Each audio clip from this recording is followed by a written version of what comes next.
नमस्कार दोस्तों, अगर आप एक गवर्नमेंट एम्प्लॉय है और पासपोर्ट के लिए अप्लाई कर रहे हैं तो आपको पासपोर्ट के लिए ज़रूरी सारी डॉक्यूमेंट्स के साथ आपको एक एनेक्सर भी सबमिट करना रहता है। आप गवर्नमेंट एम्प्लॉय है इसलिए आपको एनेक्सर ए, एनेक्सर जी और एनेक्सर एच लगाना पड़ सकता है। इस वीडियो में हम एनेक्सर ए की बात करेंगे, जिसमें हम एनेक्सर ए कहाँ से इशू करा सकते हैं और इसका क्या बेनिफिट होता है और एनेक्सर ए कैसे फिल करना है, इस सब के बारे में जानेंगे।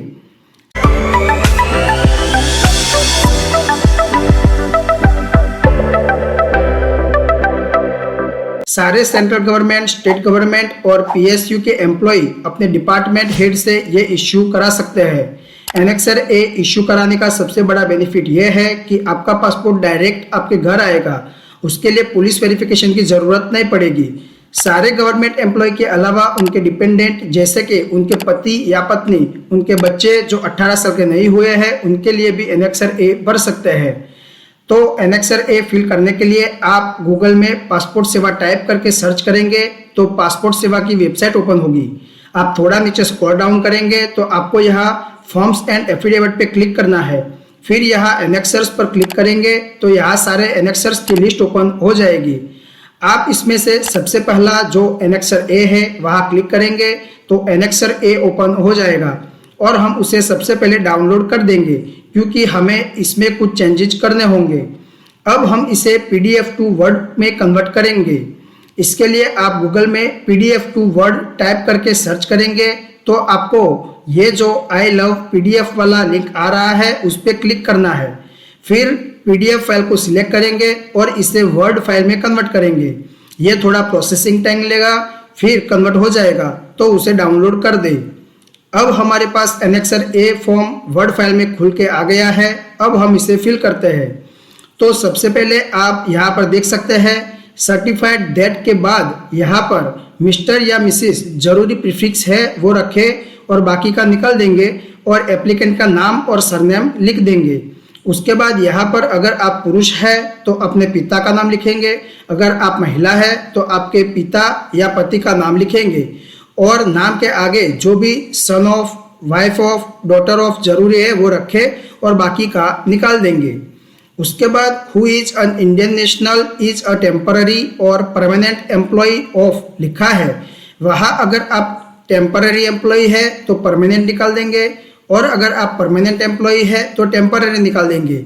और उसके बाद यहाँ पर आप वर्तमान में जहाँ जॉब कर रहे हैं वहाँ का फुल एड्रेस लिखेंगे। उसके बाद फ्रॉम डेट लिखा है वहाँ, उसके बाद आपकी जॉब की ज्वाइनिंग डेट लिखेंगे। उसके बाद and is a present holding the post of के बाद जो ब्लैंक है वहाँ पर आप अभी जिस पोस्ट पे काम कर रहे हैं वो पोस्ट का नाम लिखेंगे। इसके बाद ये नेक्स्ट लाइन जो है वो गवर्नमेंट एम्प्लॉय के डिपेंडेंट फैमिली मेंबर के लिए है। अगर ये फॉर्म कोई डिपेंडेंट फैमिली मेंबर के लिए भर रहे हैं तो यहाँ योग्य प्रीफिक्स रख के वो डिपेंडेंट फैमिली मेंबर का नाम लिखेंगे। उसके बाद who is an Indian national is a dependent family member of Shri, Shrimati, miss में से योग्य प्रीफिक्स रखने के बाद आपका यानी कि जो गवर्नमेंट एम्प्लॉय है उनका नाम लिखेंगे और उसके बाद यहाँ जो नेक्स्ट पैराग्राफ दिया है उसमें से हिज, हर, हिम और organization, state government, central governments जो भी जरूरी है वो रखेंगे, बाकी सब निकाल देंगे। और ये पैराग्राफ में यह लिखा है कि और उसकी पहचान प्रमाणित है। इस मंत्रालय, विभाग, संगठन को उनके भारतीय पासपोर्ट प्राप्त करने पर कोई आपत्ति नहीं है। मैं अधोहस्ताक्षरी इस पहचान पत्र पर हस्ताक्षर करने के लिए विधिवत अधिकृत हूँ। मैंने पासपोर्ट अधिनियम 1967 की धारा 6 क्लॉज 2 के प्रावधानों को पढ़ लिया है और प्रमाणित करता हूँ कि इस आवेदक के मामले में ये लागू नहीं होंगे।